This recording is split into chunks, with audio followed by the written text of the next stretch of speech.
Go ahead and introduce tonight's film.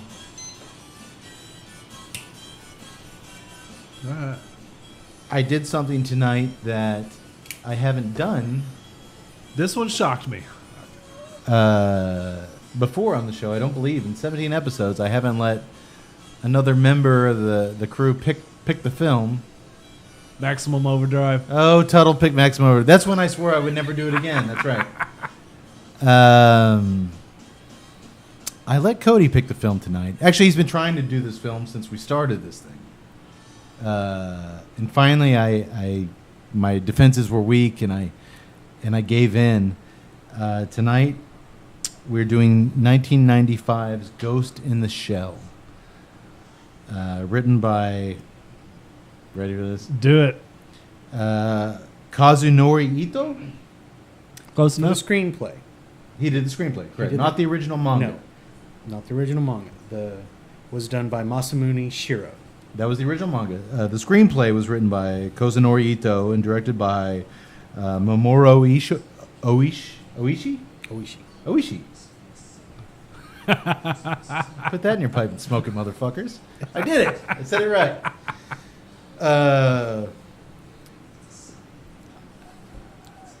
I'm really curious because this is so not in your wheelhouse. This is not something that I would have ever said in 1,000 years. Cade's going to put this one on the list. So congrats, Cody. No, and actually, the first time I watched it, I was preparing a text to... Everybody else, Plan B. I was going to kick Cody out of the Tuesday Night Cigar Club and replace him. Cardboard cutout. A cardboard cutout. And, I was like, you know what, I'll give it another shot. And, 16 viewings later, I think I figured this thing out. Maybe. It's an interesting film. It's our first animated film we've done here on the podcast. Which is another thing that surprised me about it. That it's taken this long to do an animated film? No, that you would agree to do an animated film. Yeah, I'm not an anime fan. Yeah. I'm not a cartoon fan. I mean, Yeah. Cody is our resident. I mean, you love everything animated and cartoons. I mean, that is your Absolutely. bread and butter. I and I know, Tuttle, you watch quite a bit of animated stuff too. It depends on the style. I'm not a big, big eye, big Japanese style anime. Yeah, if it's more of a realistic drawing, then I like it and I can appreciate it.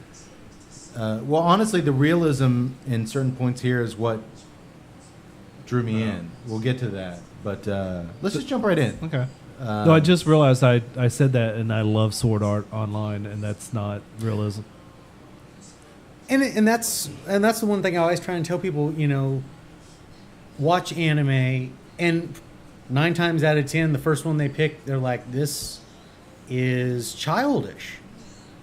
Well, to a point, yes, but then there's so many others where it's not. Yeah. Where it's basically like watching any other movie or television show, but it's just animated.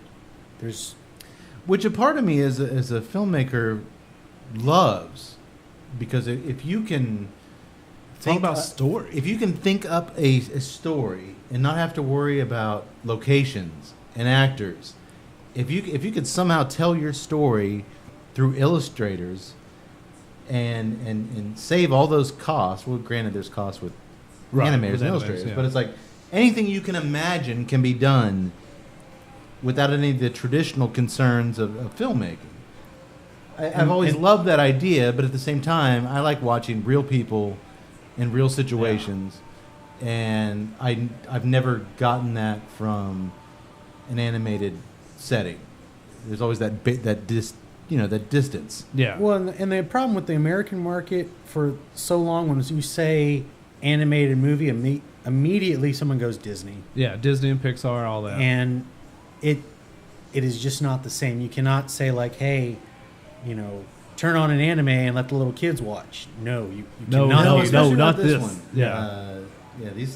These guys like violence and boobs. Much like us. Much like us.